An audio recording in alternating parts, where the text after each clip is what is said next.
Welcome to a One Take Podcast, episode 171, I believe. Let's double check in real time because that's good podcasting right That's there. right. Yeah, 171. I Definitely actually did it. 171. Did it on the first try. This week we are doubling up on talking about this time not giant monkeys, but monkey mans, if you will. The Monkey Man did.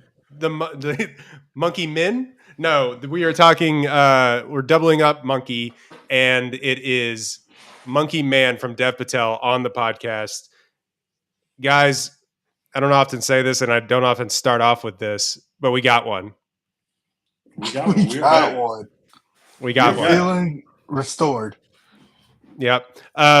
So just getting right into it, Monkey Man came out just last week.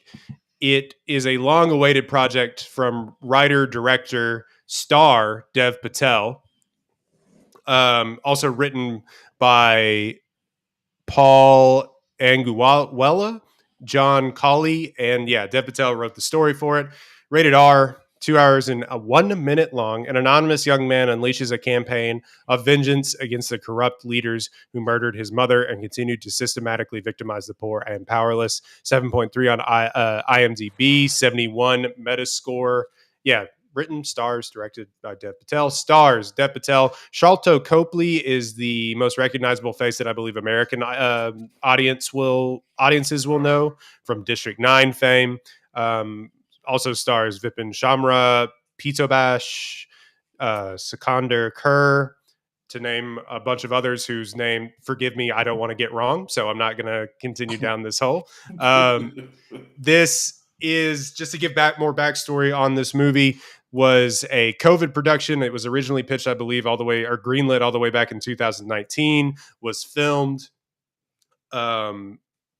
I think it was moved to an island to be filmed for COVID policy or for COVID regulations because it looks COVID, like Indonesia or something like that. Yeah, island off of Indonesia that they sort of rebuilt a city and stuff for. Only cost technically, I think, $10 million to make. Was then bought by Netflix for $30 million. If you've watched the film, and we'll try not to spoil it here, it was then shelved by Netflix.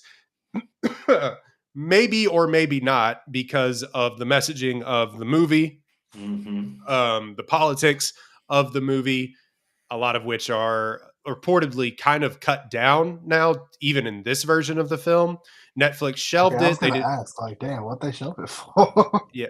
So we can get into it a little bit further in, I guess, spoilers. But the politics of this movie, a lot of which that we are not up to date on, but we know just a little bit of, I imagine. But they didn't know what to do with it. So they wanted to shop it or maybe completely chop a lot of other stuff out of it and then put it on Netflix. So it sat on the shelves for a long time. They shopped it. Was it Universal? Yeah. Universal then bought the rights after, I should say, Jordan Peele saw a cut of the movie, liked what he saw, used his leverage to get Universal to buy it and then release it. They only bought it for $10 million. And so far, do we want to play guess the box office on what this has made one weekend? I saw it. Oh, okay. Okay, Dex, I'm gonna guess worldwide. I'm gonna guess worldwide.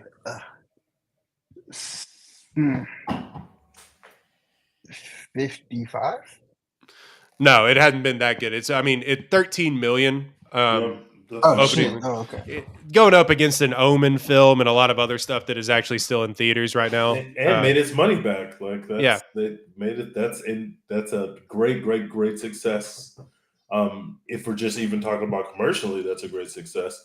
You made your money back in the first weekend, and with word of mouth, you hope to have a as big or bigger second weekend. And I think they'll probably get that. Yeah, it doesn't seem like it expanded internationally that much recently, so we'll see how that goes. But and there was plenty of showtimes in my. I use this just as a random gauge in my small town theater. There was a lot of showtimes actually, and the theater was kind of full. So I think a lot of people are going to get out eventually and see this as it runs out. But also, this does, when it goes to VOD and stuff, this is going to be something that people are going to like text you or talk to you at work about, hey, did you see Monkey Man? You're gonna be like, yeah, I hey, saw have it. you heard of this Monkey Man movie? This is kind of crazy, dude.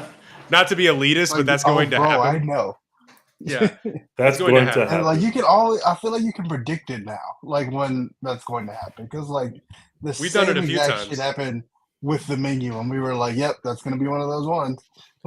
Bullet Train, when like a lot less people saw that than we anticipated seeing that. We are good Bullet at Train that. rips. We were the first people on the internet. There's no other evidence out there. Don't go search for it.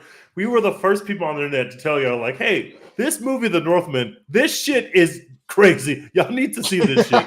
We're still preaching the good gospel. To love it. But everyone that we have sent over there to watch that movie has come back to us and said, y'all, this movie goes crazy. There was someone in my mentions the other day saying that women don't like The Northman, and a woman responded and was like, actually, I kind of liked it. And it was like, see, even the women are watching The Northman, which is definitely not a movie that was made with trying to get women in the theater to make. You can tell that they didn't give a fuck about what a single thought was not one single thought was put into, wait, should we get some women in on this? No, they didn't think they should at all. This is for the bros, sometimes you got to get one for the dudes. What dudes need films Northman, too. The Menu, Barbarian. We be telling y'all, man. Right. I'm still waiting on the Barbarian hive to like. A lot of people have seen Barbarian, but I'm still waiting on people to kind of catch up to that one. But like The Menu was the one in real time where we like 1,000 people are gonna, or millions of people are gonna watch this now that it's on Max. We also predicted it with the Sydney Sweeney rom-com. The Sydney Sweeney rom-com, we were like, when people actually get to see this, they're going to make a lot of money on this. And that shit has been going gangbusters, not just in the theaters, but when they dropped it, a lot of people have watched it. Like a very, very large amount of money, a large amount of people have seen the Sydney Sweeney rom-com movie. And we predicted that. I don't know where Universal stuff goes now. Where does that end? Are they sort of like, I guess that's Amazon? That would be Amazon, right?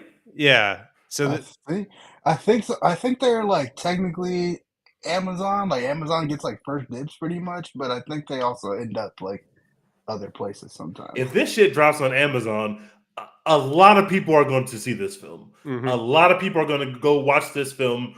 And this is a film that, is a great movie experience, but it's something that's also going to bang on your home TV. So I think a lot of people are going to go see this movie. Yeah, I don't think it's unapproachable whenever you will see it on your TV screen. I love seeing it in theaters, the kind of visceral reactions that people had when certain action sequence happened.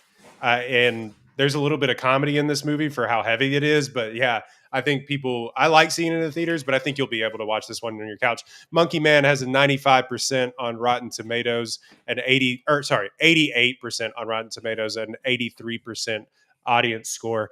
An audacious effort from debuting director Dev Patel, Monkey Man dispenses action and socio-political commentary with equal aplomb. Is that how you pronounce that word? Sure. Yes. That's how I say it. Yeah. I'm educated. I've read a book.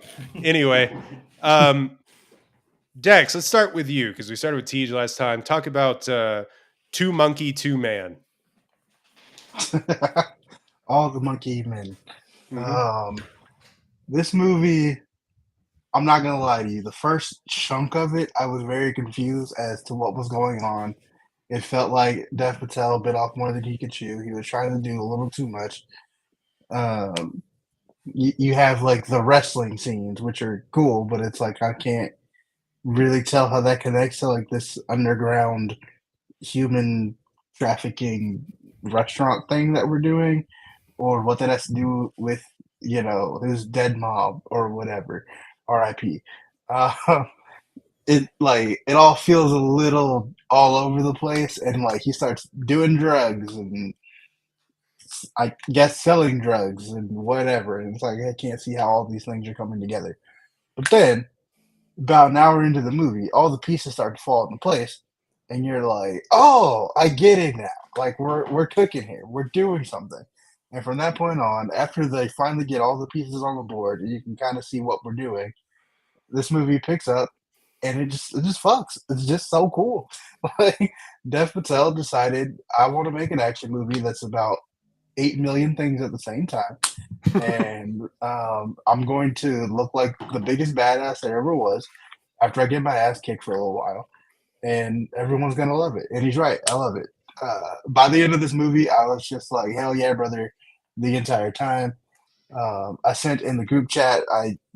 We often make reference to the tweet about the guy who was only seeing the Boss Baby, seeing his second movie, saying he gets big Boss Baby vibes from the second movie. And I made reference to that because the only movie I've ever seen is The Northman.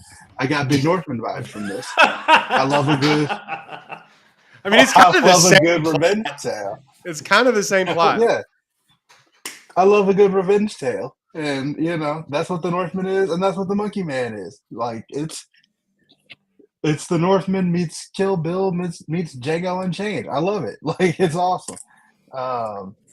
It's not a perfect movie. Definitely, there's a lot of things in here that I probably would have changed. I would have killed our darlings a little bit on here.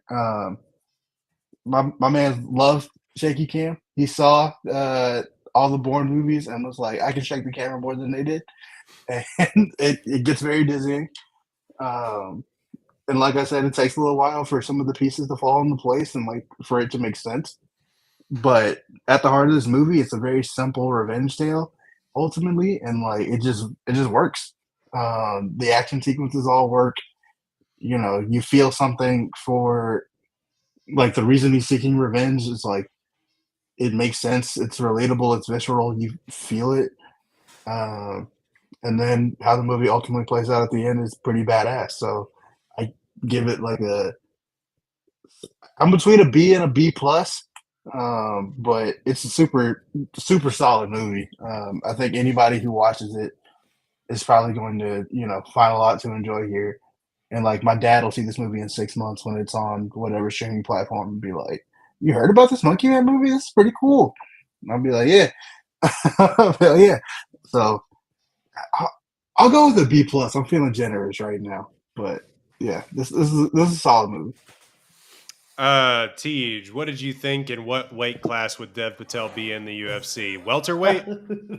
I think he's like a welterweight, maybe a bantamweight. He's a skinny dude. He's in great shape, but I'm like, man, he had to be the toughest motherfucker alive because he weighs like 175 pounds. This movie, I was extremely impressed by. This movie doesn't. We told you that this movie cost $10 million. I didn't know that going into the movie. This does not look like a $10 million movie. Like it looks so good. There are so many well-reasoned shots. The way that they're using the camera, there is a lot of shaky cam, but just even when we're not in an action sequence, some of the ways in which some of these things are shot is just so cool and so forward-looking. I thought Dev, as a first-time director, there is a version of this movie where we all walk away and say, like, Dev bit off more than he can chew. This movie is a simple movie in the middle of it, but on the outskirts of it, it is very complex. And the movie's taking some big swings and trying to accomplish some big things. And not all of them are successful, but they're really going for it. And a lot of these, the way that this movie is set up. And there's a world in which we could have said Dev had too much dip on his chip for his first time out. And there's also a version of this movie that is Dev made a action movie that was fun and we'll forget about it because he stripped away all that other stuff he wanted to do and just made a straightforward John Wick Kung Fu clone movie. This is neither of those. This is the perfect middle ground between the two, in my opinion. He's obviously flexing his muscles as a director, and he's got some really cool things to show you behind the camera, but also he's a bona fide action star, and he does it well. So you're kind of seeing both of these things play out. There's so many smart things about this movie. I've seen it twice, and it really rewards the second viewing because like Dex was saying, in the beginning when you're watching it, and I enjoyed the first part. I know some people are down on the first part of the movie. I was having a great time from the beginning, mostly because of how cool the movie looks. That really carried it for me, but I was having a good time the whole time. But it is hard to see what's happening because we kind of see the story of his past through these like flashbacks, but it's like quick cuts of parts of the flashbacks that we can't put together as we're watching the movie the first time, which really comes together. It's really artistic shots of like his hands in the water and everything's shot super close up. So you don't really like have a scope of what's happening in these quick cuts and these quick shots. Whereas on the second viewing, you know what's happening, obviously, so you can really take that stuff in. So there is a bit of like, okay, how does this part of the movie connect to the part where this guy's going to fight? And also, this guy's our hero, but he keeps like he's not for the first like hour and a half of this movie, like he's not cooking. Like he's getting cooked. At all. He is getting cooked. And so you're like, all right, like this is our hero. We know this is our protagonist because we're following him, but we keep going to that little dungeon club and he is getting smoked down here.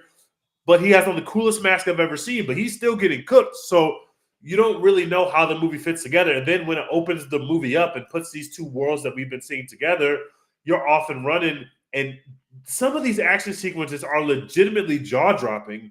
For a $10 million movie for a first-time director, it's insane. When you watch John Wick for the first time, obviously we were all blown away by what they were able to accomplish. But Chad Stahelski's been doing that particular job for decades before we got to John Wick. So, of course, he knew how to put action sequences together. He did innovate, and obviously it looked different than anything we had ever seen before to that time. But also, this is a seasoned veteran of someone creating these kind of sequences. We didn't know that Dev Patel could play the protagonists in sequences like this, let alone direct them. We didn't. This is a total unknown.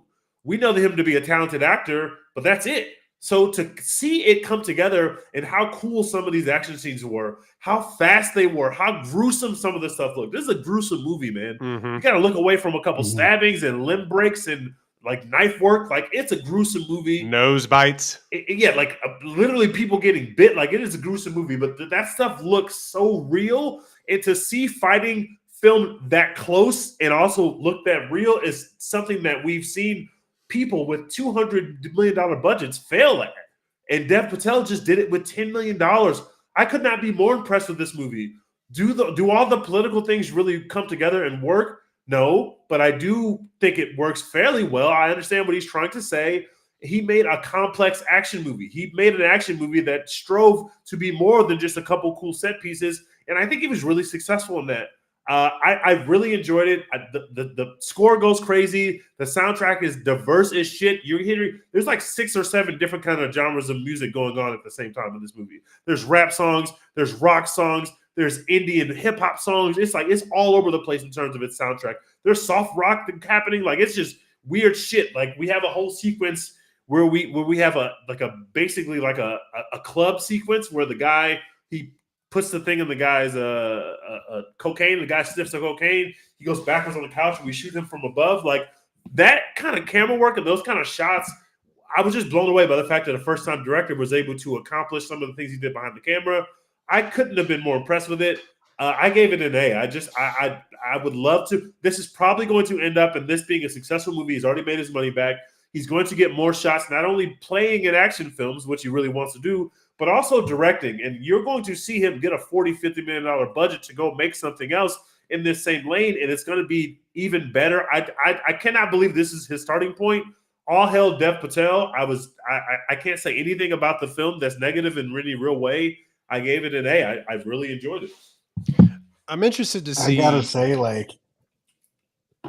we kind of jokingly compared this movie to the other Big Monkey movie with Godzilla times Kong, but just to seriously compare them for a second, it's like you watch Godzilla times Kong and you feel nothing because the movie attempts nothing. It's literally just like we have Godzilla, we have Kong, they're gonna fight some other monsters, whatever. This movie tries so many different things, and it just felt so good to feel alive again. A movie gave a fuck and tried to do something. Maybe it might fail at certain points, but it's like it tried something. I was going to say, even if he swung and missed, which, some would argue that he may have with some of the commentary in this, then, man, at least he tried. Yeah. The one thing about John Wick, and I think those films are A+ movies throughout usually. The one thing they're comparing this to John Wick, and for good reason, all hand-to-hand combat action movies are going to be compared to John Wick from here until somebody reinvents the genre again. The thing is, one, John Wick is a lot more. It's gun fu. There's so many more guns and weapons in that movie than there is in this movie. I believe there's only really one gun that he uses in this movie, and he fucks up with it. He doesn't know how to use it. It doesn't go right. Yeah. So there's that part to it. 2, Monkey Man, and I put this on Twitter, it's kind of disingenuous to compare it to John Wick, because where John Wick is trying to do nothing but expand on its own universe, this is actually has something that he wants to try and say about the world that we live in general, but through action. And you see people have done that recently by taking genre films, mostly horror, and putting in a political statement or a socioeconomic statement or something to that effect. They've used horror in that way. It's cool to see action be used as a set piece to try and tell a story mostly about socioeconomic, like the caste system in India, which I don't know enough about, so I'm not going to try to avoid a lot of this. But like the caste system in India, the political ramifications of what's going on with their leader there now, and not for nothing, there's a very Modi-like figure in this movie, and a lot of other commentators have said the exact same thing. So it's not like I'm coming up with that idea on my own. And he wanted to say something about that. There's a lot of course, spoiler alert a small spoiler alert. There's a lot of trans issues. Gay rights is mentioned in this as well too, I believe. So there's a lot of things that he has on his mind that he wants to say, but he surrounds that with enough just awesome shit that you're kind of swept up in all of it. And does it translate all the time? I don't necessarily think so. Granted, from what I've heard and what I've seen is that they just cut around a lot of this stuff even still. Yeah.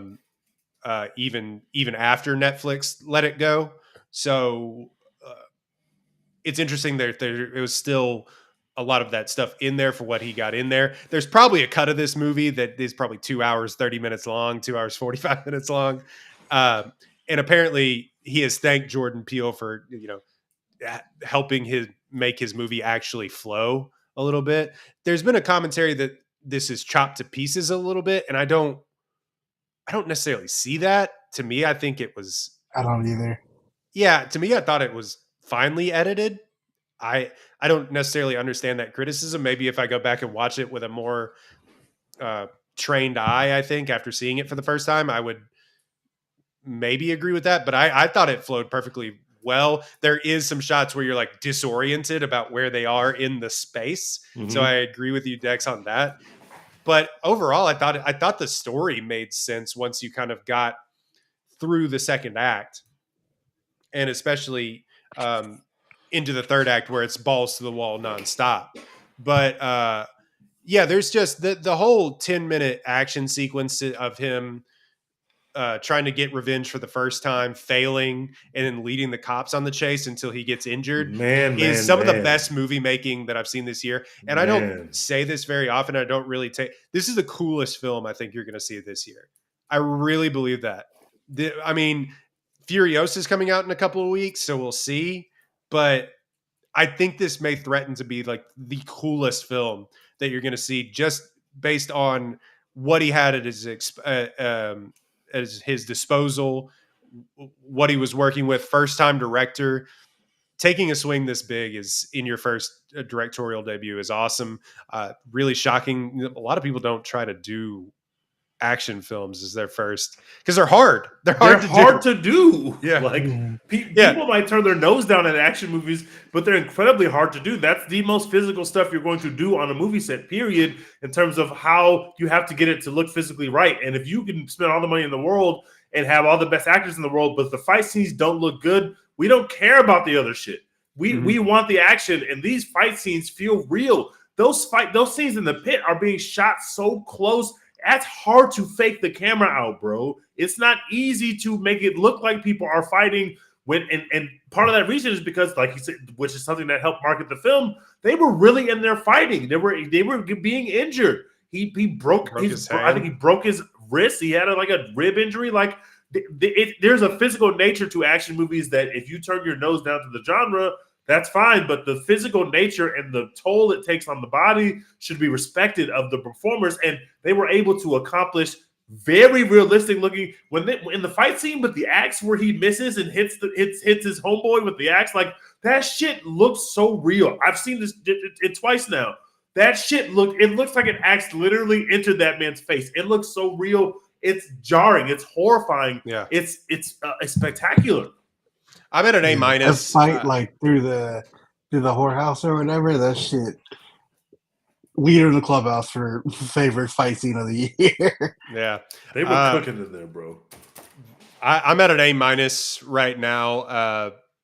Definitely, I think some of the broader ideas, if left in, I would have appreciated more, and I think it would have helped serve to make this a more complete story of what he was trying to tell. For the movie that we got, though, I cannot recommend this enough to people. If you're a true fan of the action genre, and I'm interested to see what he does next. Most people just do like romantic comedies for their first directorial debut or whatever, because it'd be easy. And I think we don't talk enough about Dev Patel as a screen presence either. He's so tall. He's so handsome. Yep. Like he's kind of this in his other films. I mean, the American audiences would probably know him mostly from like Slumdog Millionaire, but he's just sort of this, or any of the Wes Anderson stuff that he put out recently on Netflix. But he's mostly been this sort of wide-eyed, good-natured, soulful guy in his performances, or very, wiry and quick talking in some of the comedy stuff. But he doesn't really talk. He says like 20 words. If you want to talk about the John Wick comparison, he says like 25 words of dialogue in this film. Which I'm with that. He's a better actor than Keanu Reeves, and he still chooses to really highlight a lot of other people. Now he's on camera for 98% of the thing, which is interesting to direct and also be camera center for the entire movie. But do we want to do a little bit more spoilers here? I don't have anything. Yeah, let's open up now. Let's open up to the spoilers. Okay, Tej, where do you want to start? Because you've seen this now twice. I think so obviously once it becomes revealed that I think it's so smart the way that they've dealt with the villain. So the villain is like the handsome guy who you realize works for a guy high up in the government. But at least my first time watching it, I didn't really understand that the larger government guy who we were seeing in the news clippings and kept referring to was the big bad. I just thought that he was the boss of our bad guy. And obviously he was connected in some way, but setting the movie up in a way to where we have our big bad. We even know his name because we've seen the little name tag pop up in our brains because of the flashback little things. But the actual big bad being like he gets his revenge on the guy, beats the shit out of him with a woman's shoe, which is definitely an on-the-nose commentary of kind of what we're trying to talk about with that character. But he gets bludgeoned with a woman's shoe that looked real as shit and gruesome and nasty as hell. But then he's still got to go to the big bad, which is the big politician who just won his re-election campaign that we've been seeing throughout the movie. And I think the way that the movie parses out information about that organization, about how the woman who runs the brothel plays into this, the way that you go about meeting these people and getting to know what role they play in our tragedy is just a very smart way to set up a movie. You watch John Wick, you know exactly why John Wick is doing what he's doing soon as you meet him, because you see the event verbatim. And then the rest of the movie is like, there's no more setup. We're just going to go from there. 10 minutes in, we've killed the dog. We've got the wife out of here. Now we're just going downhill fast. Versus this movie, it really is parsing out that information to you. And I think the second thing that they do really, really well is that our guy is not in the traditional action movie hero. He's getting beat. He's getting the shit beat out of him. And so, I said in the movie when I first saw it, I was like, his superpower is that he has an unlimited HP. Like his health power game is crazy. He's not dishing out a lot of damage, but he can take a lot of damage. And that's his superpower through the first like half of the movie. And then we have this montage, which is very heartfelt, where he's dealing with the trans people that are helping him. And he's got this new teacher figure that's helping him with the use of music. Like after that, he's like now he is him, and now he's cooking everyone. That now he's cooking everyone. He didn't have it, you know. They had to find the groove. And he's a heartthrob. My man played Beat Saber. And he's a heartthrob. He takes off his shirt. He gets some oohs and ahs from the crowd. He's also, like Roy said, there's jokes in this movie. There's one. It's like a very like old kung fu Jackie Chan kind of jokes where it's like physical humor where he goes to jump through a window. The music builds to a crescendo. He's going to jump through the window. It's going to be cool. But then the window doesn't break, so he just like bounces off of it and keeps going. Like it's just like they have a very. I know that we're going to make John Wick comparisons and it make perfect sense, but really what it is the movies that inspired John Wick have also inspired Monkey Man, as well as John Wick obviously inspiring Monkey Man. There's even a John Wick joke in the movie. I wanted to say, buy the gun. Like, they even name drop John Wick. They say it. Yeah. I almost wish they would have had a little more because it's such a serious film. I really wish they would have had more of those Jackie Chan jokes in this than they did. But the ones that we got really played in the theater, and I really appreciated him for taking that chance of. You kind of saw it coming from a mile away, and I think it was even in the trailer of him just bricking that window. But I think like I almost wish they would have done a little bit more. Some of the more humorous stuff comes from the small guy, and like how he almost brutalizes these people too, and you're just kind of like, whoa. That's crazy. When he took that knife and did the rest of the slicing through the guy's throat with his mouth, the reaction that drew in my theater was insane. And it was mostly empty theaters both times I went. But the reactions that we heard when he did that were insane. People loved that gag where he finishes it. There's also a couple nose bites that draw a real gag from the audience, and they got those kind of jokes where it's just like how brutal this is like a funny played for funny, but also like it's a very, very extremely serious movie that might make you cry when you finally realize why this person's fighting. But they find those moments of levity, and they were very much appreciated. I will say the inspiration because Dev Patel has basically come out and said, watch other action movies. When people are like, "Is this John Wick in India?" and he's like, "You can watch some other movies, please. That'd be great." They do the Bruce Lee, Beatrice Kiddo thing where he's in the middle of the floor and like 1,000 people run in to fight him. I appreciated that. I was like, cooking. Yeah, I did the Leo pointing meme. I was like, I was like, Kill Bill. Yeah. I will say, he's like, you mentioned this, I mentioned this. Like, it takes a little bit of time for some of the pieces to fall into place, and when you realize like the reason why he's fighting, like it all comes together. I think I would prefer the Northman style, where it's like they show you at the beginning of the movie, this guy's dad got in front of him, and like he's gonna go away for a little bit, gonna come back a badass. And then we're going to start the revenge plot from there. I love that. I appreciate that. I think that might play a little better. That might help beat some of the chopped to bits allegations of this movie. Because, the first hour where you're just like, at least for me, as someone who just watched WrestleMania, and it was fantastic, you're watching those you're watching those early wrestling scenes, and you're like, is he supposed to be getting his ass kicked? Like, is that part of the character? Is it scripted? Is this like, Well, he's throwing fights. That was in there. Yeah. Right. But like before, like the first fight that he has, you're watching and you're like, I can't tell if this is like, if they're really supposed to be fighting or if he's getting his ass kicked because he's getting his ass kicked, or like what's going on. And then, like I said, you kind of get into like some of the restaurant stuff. He like plots to meet this like queen lady and work in a restaurant and whatever, and you're like, how is this related to the wrestling that I just watched? And then it just keeps kind of going, and you're like, oh, okay, well now there's this love interest who we hint at for a little bit, And we've got flashbacks of his hands. His hands seem important, but I can't really tell what the fuck is going on. I feel like they could have just done this chronologically, and I think it works either just as well or it might work better, is what I'm getting at, basically.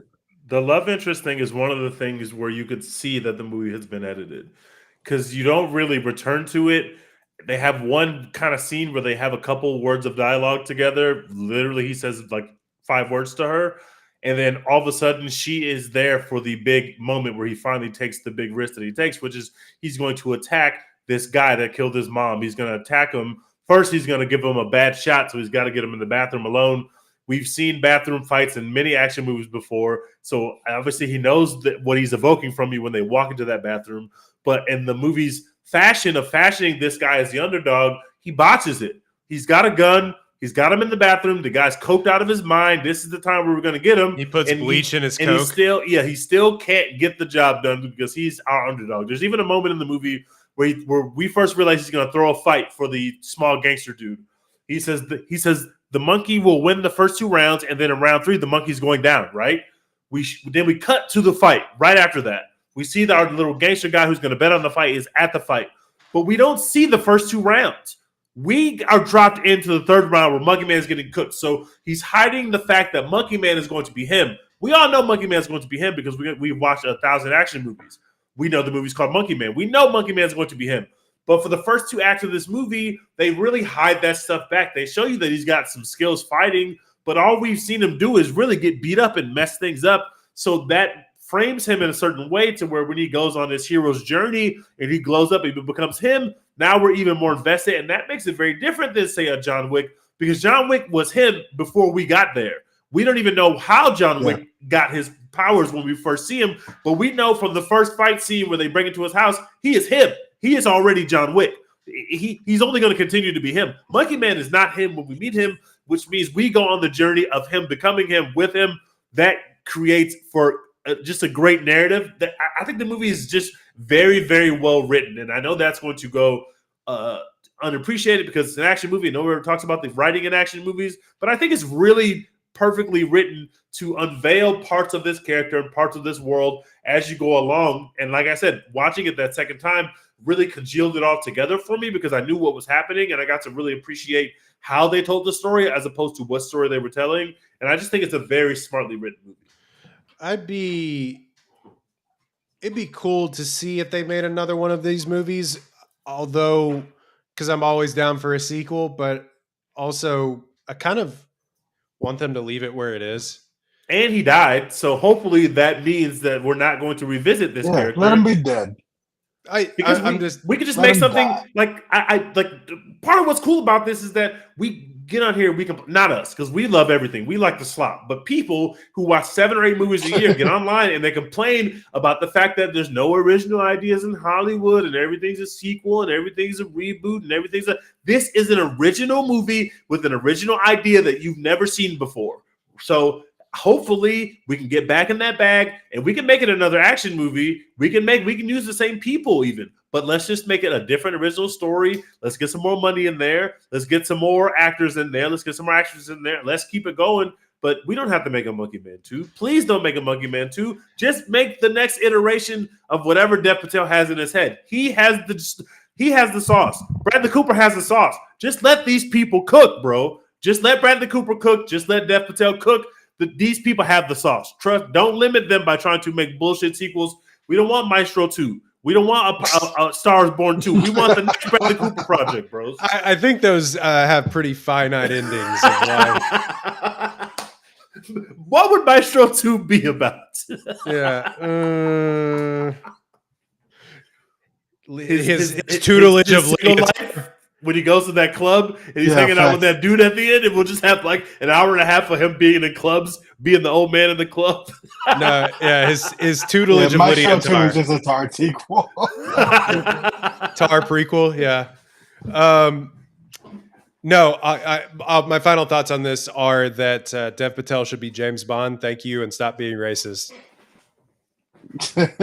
He's so good. His performance is so good. And he's a competent fighter, but he's just competent enough to where when there are scenes where a punch looks weird, you go with that because you've seen him do them so well that not every punch from Dev Patel in this movie looks good. Like it feels very much like he's learning on the job, and I appreciated that aspect. Whereas Keanu feels so crisp in his movements, Dev is giving a different physical performance than Keanu for sure because he's not him yet. So he's got to transform a bit in the movie, and I think that he did that very, very well as a physical actor. I thought he did a great job. Yeah, make him James Bond, you cowards. Do it. So to that end, we are going to be doing Dex. How did you word this draft so I don't screw it up? We're gonna do a draft of actors and actresses that we want to see star in action movies that are good. That are So, good. you know, there are some actors and actresses who are going to be in this draft who have been in action movies, right? But they stink. Or they've been in action movies, but they weren't the star. They were just kind of there. They were a love interest. They were a side The character. They fourth weren't out here lead. fucking. Yeah, they weren't out here beating ass. We want them to be beating ass in movies that are good. They're on the poster, you know? Let's do random.org.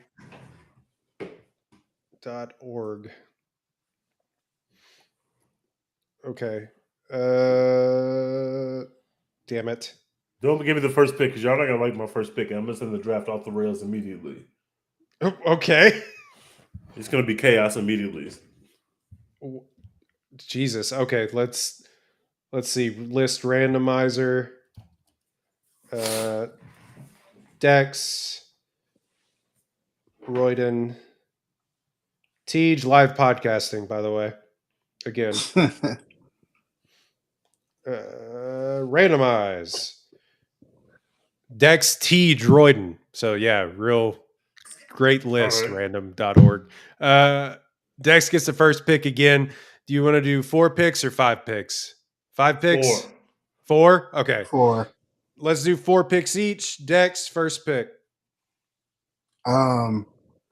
So accepting that we have the star in caveat here because she's been in a few action movies, but I want her to be the star, and like I said, I want her to be beaten ass. I'm going to take 2-time Academy Award winner Emma Stone. I love that.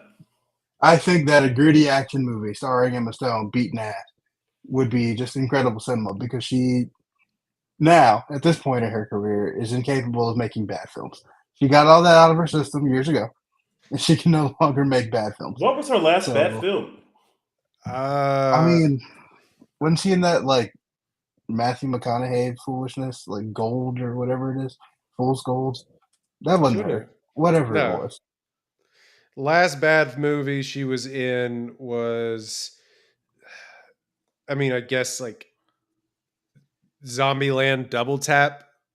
That's not bad. The Crew Aloha is what I was thinking of. Oh, okay.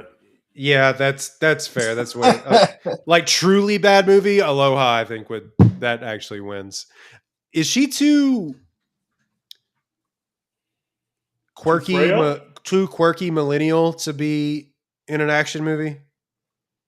No, not for me. She's not. Okay. They're gonna have to make quirky millennial versions of all of our favorite genres at some point.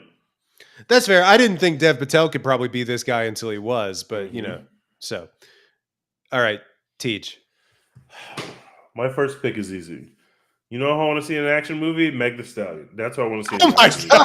I think she would be fucking incredible. I think that she would be sexy. I think that she would be whooping ass. If we can get her to actually commit to fight training for 4 to 5 months, which, by the way, Halle Berry did for John Wick 2. She did an incredible job. If we can get Meg Thee Stallion to commit to 4 to 5 months of intense fight training, Meg Thee Stallion would beat the shit out of everyone, and I would be the first person to sign up to be beat up by Meg Thee Stallion. Please let Meg Thee Stallion beat me up. I love you, Meg Thee Stallion. If you're listening to this, I know that you're a fan of this podcast. Yes, Meg Thee Stallion is my easy first choice for an action movie star. Easy.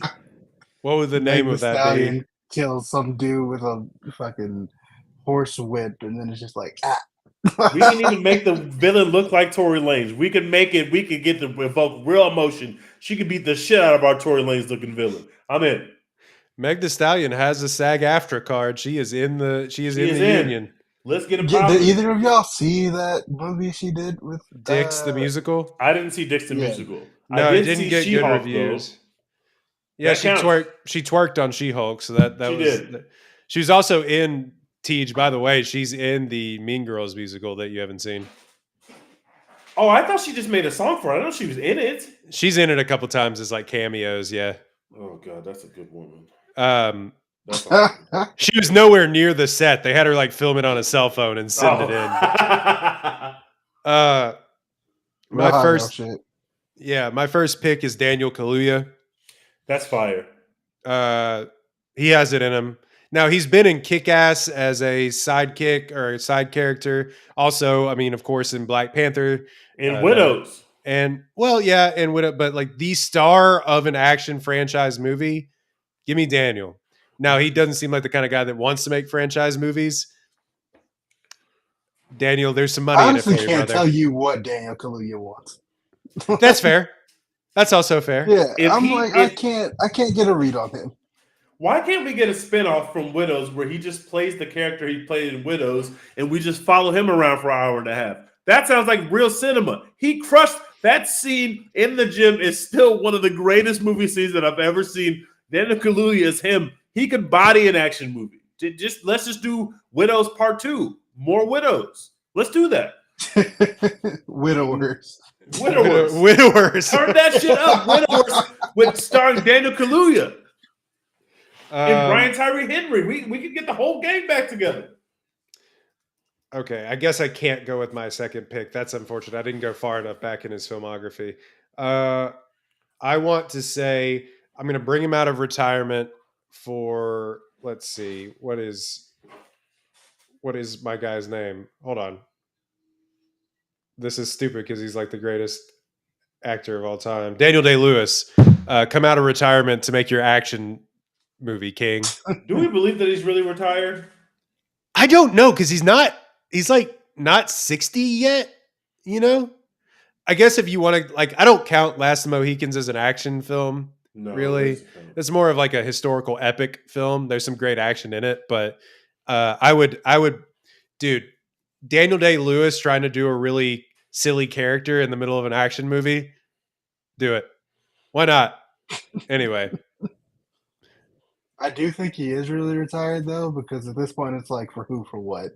Like, why would money? I'm good. I got it. That's crazy. He only made like 20 films. If you go back and look at his IMDb, it's really nuts. He made a lot of money. It don't matter how many films he made. That man said, "I'm all right. I'm good on y'all." Yeah.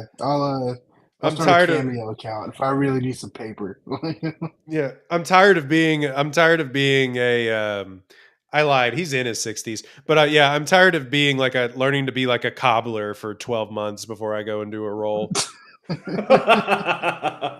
Anyway, Tej. It's on me. Yep. I'm taking Brian Tyree Henry, one of my favorite young actors, and he's got a different body type than our traditional action hero, which I love, but he's also like a big dude. So like we could really get stuff popping, and he's just an incredible actor that I think can do literally anything on a movie set. And I'd like to see what it looks like for him to have an extremely physical performance and be beating the shit out of people. I'm into that. Brian Tyree Henry, easy decision for me. Just put that guy in everything. It'll be fine. Fair. So I'm going to take. This is kind of a stretch because she's like technically like in the MCU or whatever, but like I'm thinking more of like a John Wick action movie versus like a big box office blockbuster shit. So I'm going to take Florence Pugh, the queen, the GOAT. Ooh, this is borderline because is she not I guess she's not the star technically of Black Widow. No, Black Widow. Okay. She's not. And I'm like, okay. She's close to it being the like star, I said. So like I said, I'm thinking more of like gritty, feels real, like punching people in the face. I mean, Black Widow is not pretty, Disney-fied. Black Widow is pretty gnarly for an MCU movie. Like some of the fight scenes and some of the like bone breaks and random shit they throw in that movie do feel a little like, ugh, like, Yeah. but it ain't Monkey Man. Right. Yeah, you know, we need Florence Pugh to have her Monkey Man moment. And then this next one is just me looking long term at, you know, where things are going, and just I bought all the stock on this actress when she was like 11 years old, and I will never sell it because that's the future Best Actress winner right there. I'm taking Julia Butters. I like that. Okay. Julia Butters is her. I've got all the Julia Butters futures. I'm holding them. Y'all can't have them. Julia Butters will be a Best Actress winner, and I think she would be a badass in a like gritty action movie. Also, She got a taste of it in the last movie that she was in, which was a stinker, The Gray Man. That movie. Oh, I forgot about. oh the yeah, Gray she Man. I forgot was that in that. existed. Yeah, that Yeah, movie stunk. Ugh. Sorry to the god Ryan Gosling, but that movie was yucky. Tej, Will Ana de Armas ever be in a good movie again? Who can say? Ballerina Yes. this year. We're gonna find out. Ballerina's coming, brother. Who's my next pick? I think my next pick is going to be, and I could say this because the movie hasn't technically happened yet. Mahershala Ali. I want to see him lead an action movie. We might get that if Blade ever happens and gets out of production hell. And Lord knows, even started none of the filming, news, brother. That none may of the not. news That has may been never come good, out. so it might not happen. But I would love to see Mahershala Ali lead an action movie for sure. He's incredible. It's a good pick. I will say, yeah, you can take that because he's going. That movie exists as much as the movie that I'm making. It doesn't.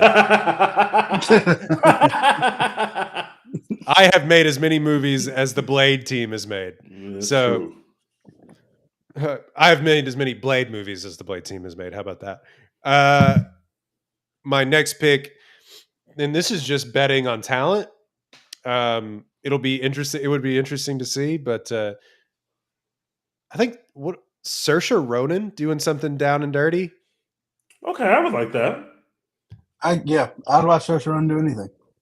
Yeah, I'd watch her read a phone book, but like,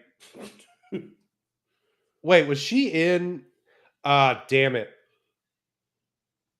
She wasn't the star of an action movie, even if she's in one. She was the star of a movie called Hannah, which was a action movie when she was really younger. Damn, I got to erase that one. So to that end, I'm going to say Daniel Radcliffe. Okay. I mean, Guns Akimbo. I was gonna ask because I didn't see that. Is that an action movie? Does that count? It actually might be. Shit. This exercise is way harder than I thought. Yeah, that was this is the second tag on IMDb. That movie was fine, by the way. Nobody it got memed to death because of the meme with him with two guns strapped to his arms. But yeah, like him in the streets, like in his pajamas, like yeah. I remember that, but I never got around to actually seeing the movie. Okay, so to that end, shit, I'm going to go. Can I say Natalie Portman? She was next on my list. Yeah, I'm going to say Natalie Portman. Even though she has been in the Star Wars movies, I guess she probably would have been really I don't know how they even bill Star Wars movies. She would have been up there, but she wasn't the star of those Star Wars movies. Also, respect Thor: Love and Thunder. Thor: Love and Thunder too. But we know what we're talking about here. Again. And yeah. And can we get our crazy little freak Barry Keoghan to be the star of an action? Yeah. He was on. Okay, I a roundabout way of just going back to actors that I like, but Barry Keoghan and Natalie Portman, leads of a gritty action film that will get tens of people into the seats. Tens of people. I will be there no matter what. Tej. I'm gonna go with Lashana Lynch, who was in The Woman King, but she's not the star, obviously, because that's Viola Davis. But I thought she did an incredible job with her physical action, and I've seen her in a couple do other action sequences in other films, and I just think that she's really good at those kind of sequences, and I loved the work that she did in The Woman King, and she's hurt. I like Lashana Lynch a lot, so I'm taking Lashana Lynch for my next pick. She was great in The Woman King. Yeah. A movie that I will say, going all the way back, a movie that didn't take off. We said it would take off on streaming, and it didn't. That's one it just missed. I don't know why. I don't know why. It should have. Yeah, it's great. It's had everything. That's what I'm gonna say. Yeah, well, that's probably it. Anyway, that makes sense. So this one, I mean, she's scheduled to be in action movies starting in next year. So I'm gonna go ahead and get it off the board now. But I'm gonna go with Millie Alcock, young Rhaenyra from House of the Dragon. Okay. Oh God, here we go with the Team Green agenda. Oh wait, no. Well, this is Rhaenyra. She's Team Black. Okay, never mind. Yeah, she's Team Black. Yeah, but I think she was so badass in House of the Dragon, and also I think she's going to be in the Superman movie, which I think is a misstep because she needs to be live action Gwen Stacy. She needs to be Spider-Gwen, and that would be the coolest shit ever. They should make a gritty Spider-Gwen movie and have Millie Alcock star in it, and that would be the greatest movie of all time. So yeah, I'm taking Millie Alcock. She hasn't really done a whole lot movie wise. She literally has 2 movie credits on her Wikipedia page, and one of them hasn't happened yet. So, you know, I'm buying stock a little early here, but I think she's got it. She killed it in House of the Dragon, and the show took a little dip for me after she left it. So, you know, I want her back and more things. Yeah, she is going to be Supergirl. Shouldn't do it. Choice. Was that your final pick? It's a great. That is my final pick. It's a great role, but like, you need to be Spider-Gwen. I love how that Supergirl in the Flash movie is like, yeah, I'll come back for anything, yada yada, and they're like, no. They're like, yeah, what is that? What are you talking about? Where they do that at? You know, not here. I will say someone we need to bring back. I've only seen her in a gritty action movie, but I need to see her in more of them. Amber Midthunder. Prey was the best action, greatest shit ever. Give her more roles. Midthunder. Give her more roles, please. Jesus, where did she go? You know, it's been like 3 years now. The coolest shit ever. Exactly. I'm right on board. I also will say, can we get Margot Robbie a different action franchise besides the Suicide Squad shit, please? Yeah, that'd be great. Because she's great at it. It's just like, we've seen enough of that. Can we not do the Harley Quinn one? Can we do something real? That'd be great. She'd be a great action star. Amber Midthunder was in Dream Scenario, and I just missed that. Was she really? Apparently. I'd love to see her getting more work, but I did not recognize her in Dream Scenario. I didn't recognize her not kicking ass. Yeah, that's the thing. She didn't have the face paint on. Let her kick people's ass. Okay. She's one of the students. Looks like she's one of the whatever they call their hype house girls. Oh, she's in there. Dream House or whatever. Yeah. Okay. So she was in the little hype at the end, a little. Yeah, if you blink, you'll miss everybody that's in that scene. Yeah, she's in that. Boo. I mean, good, but boo. Yeah, give her more to do. That has been that draft. I like when we bring drafts back. That's 2 in a row. We haven't done them in a long time. But what Dex hasn't done in a long time is told us what he's watching. I finally watched a film that we didn't talk about on this podcast, and it was the greatest straight-to-home video sequel in the history of Disney, Lion King 2, Simba's Pride. What a goddamn film. Right? Holy shit. Look, man. Everyone knows Lion King is like a Hamlet retelling, and that's fantastic. But Lion King 2 Simba's Pride is Romeo and Juliet retelling, and that is just so perfect. It's so good. Like having Simba grow up and lead the pride and have a daughter who he's very protective of because, I mean, his uncle tried to murder him and he got outcasted and sent That's a lot of away. trauma. A And lot of so trauma. he has a lot of trauma. He doesn't want his child to go out there into the outer lands and get murdered by her crazy uncle like his father did.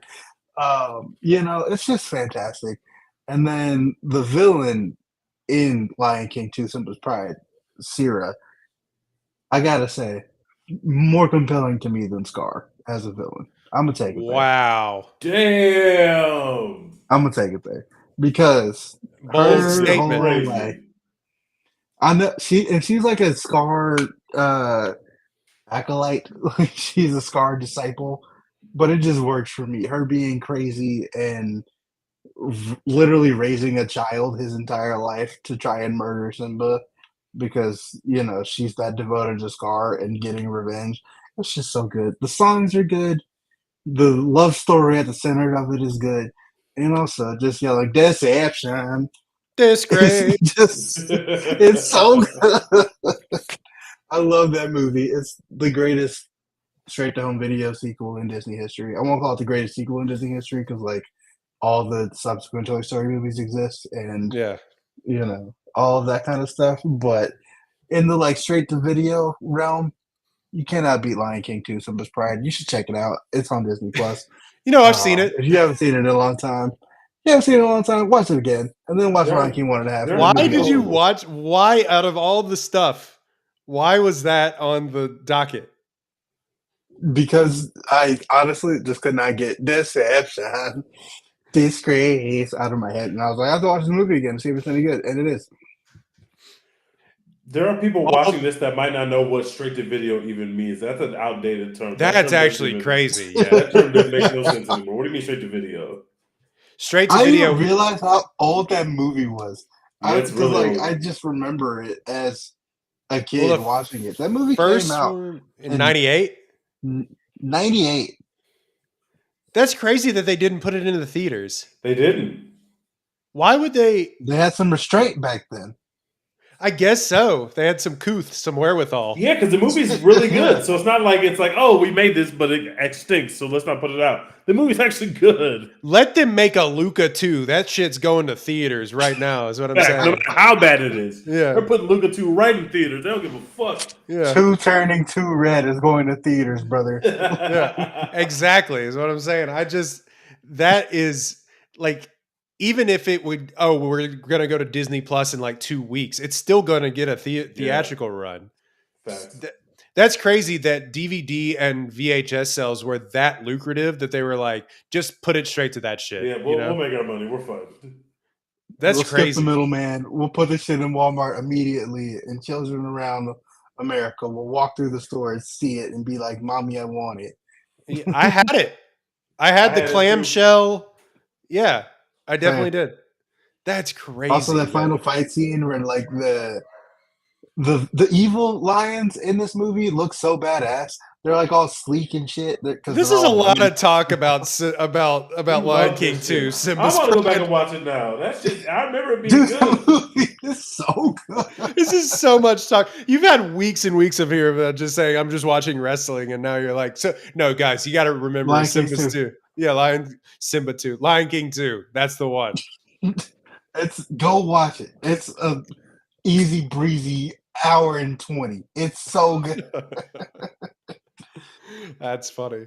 To that end, I haven't been watching anything really of note. I did start Manhunt on Apple about the assassination of one Abraham Lincoln, if you don't know that story. Yeah, ever heard of him? Casual. I'm watching. Wait. What? What? They made a TV show about the murder of Abraham Lincoln? Yeah, and like them trying to track down John Wilkes Booth, which they set it up as like it was this massive thing, but like he was just in a barn like a Just state hanging out, over. bros Yeah, being bros. That's what I'm like, what kind of manhunt are they doing in 1868 or Yeah, they whatever have no the fuck it helicopter. They was? were just Like, get an extra horse out there. It's the president. Like, get all the horses do out they there. just walk into a saloon and they're like, he went that way? well, I'm only on the first episode, but it's like everyone immediately knew. They're like, "Oh shit, that's John Wilkes Booth!" Like he jumped out of the balcony, Like, and he didn't have a mask on. Like, no, and everyone was like, "Oh fuck, that's that actor, right?" They just knew who it was. You know, they at the very least had to look for Lee Harvey Oswald. Like, who the fuck is this guy? They were like, no, that's like one of the most famous actors in the area. You know, yikes. Yeah. It's like the son of a famous actor. It'd be like, it'd be like if Wyatt Russell just shot somebody, and we were just like, not just somebody, the president. The president, right? not to besmirch that guy's name, just an example of a nepotism baby. But like, I just think that it's really funny once you kind of think about it. It's just like that's that dude. You know, we all saw him. Anyway, are there like famous people in this, or there's some names that you know, like Tobias Menzies, who was in like a lot of The Crown and stuff, is sort of the main character of it. The guy that was the main character of Midnight Mass, the preacher, it plays Abraham Lincoln, and the guy that was recently a main character in the Austin Butler plane show, Masters of the Air. Masters of the Air. Yeah, he plays John Wilkes Booth. So recognizable faces, a lot of character actors that you would probably know. But that, and I've been watching a lot of, I don't know if you've heard of what College Humor became Dropout. Been watching a lot of Game Changer on Dropout recently. And it's a really funny show if you have the money to watch it. But yeah. I've been watching. College Humor was still with us in any way. They rebranded, but yeah, they put out really funny content. It's really good. I've been watching X-Men still. I'm still watching Shogun. And I feel like I'm one of the only people that finished the season of Invincible. They lost some steam because I haven't even started mid-season break. Season 2 is not as good as season 1, but it's damn good. It ends on a great note. I really enjoyed season 2. X-Men's going strong. And Shogun, we only got 2 episodes left. I've really enjoyed Shogun. I'm very sad to see it end in 2 episodes, but we are still chugging along. I haven't watched any movies. I don't think that I haven't. About, so is Shogun a miniseries? Like, is this going to be it or? Yeah, it's going to be done. This is it. Okay. The first 10 episodes. The first iteration of it was actually a miniseries too. It was like only 8 episodes, which is interesting. It's been so good. But that's basically what I'm watching. I haven't really been watching movies other than the ones we've been talking on the podcast. But yeah, that's about it. I watched Shot Collar on Netflix, by the way. Tough film. Tough hang. Prison movie. About a guy that don't drive drunk. That's all I'll say. I don't want to spoil it for you. Dex, you'll probably never watch it. It is brutal, but TJ, you may enjoy it. But yeah, it's about the horrors of prison. So tough. There's that tough hang. Although I don't know, the guy has to join like the Aryan Brotherhood in order to not get killed. So it's a really yeah, tough watch. But it was really compelling. It's with our guy Jaime Lannister from Game of Thrones. Oh, shut up! Nicola Costa-Waldau. He's really really good in the movie, and it's just been on Netflix for years and years and years now. But watch that if you're into that kind of stuff. I haven't seen one like that in a long time, so it was. I enjoyed it. They did a rewatchables episode. That's why I wanted to catch up on it. But I thought it was worth the hour and a half that you put into it. So that has been a One Take podcast. What's next on the docket, gang? We got Civil War coming up. We do have Civil War coming. When does that this week, drop? Right? Next week? Thursday. Oh shit, we got Civil War. I need Garland to make up for the fact that Men was some. Oh wait, is it next week? It might be next week. I might No, lie. it's this week. There's show times Okay. here. Men was some mid. I'm comfortable in that. Even the people that liked it, I haven't heard y'all talk about Men since. Shout out to Jesse Buckley, who was her, but Men was some mid. I'm excited to get back to real cinema from Garland, and I'm excited for Civil War. Yeah, so we will talk about Civil War sometime. You can find that episode on our feed, which you should go like, download, and subscribe, rate, review, follow, whatever it is, the button that you need to press to get our feeds as they come to you. Also, follow us on YouTube. You can watch these episodes early. Of course, this is on our Twitter channel at One Take Podcast. This is the number One Take Pod. Also, go follow Apollo HOU on all platforms. It's at Apollo HOU on all of your social media platforms. You will get a lot of content about the loser ass Astros, the suck ass They franchise. stink. They are so bad right now, and I'm not angry. I'm actively not mad online Could about not be me. how bad they are currently, but it's okay. Everything's fine. I'm not gonna lie to you. I am the most fair weather Astros fan you will ever meet. They stink. I'm like they stink, and I move on. I don't care. Like I got my 2 World Series. What else am I gonna ask for? Like A third? Yeah, true. A third. And if they get a third, I'll be the worst person you've ever met. I'll become insufferable. But if they don't, fuck it. It was a fun run. Appreciate you. The Texans are good now. We don't need you. That's also true. Yeah, so go Texans. All right, that has been a One Take Podcast. Dex, as always, what do we do? Hashtag support Florence Pugh. We will see you in 2025 for the Thunderbolts. Thank you. Thank you very kindly, and we're out.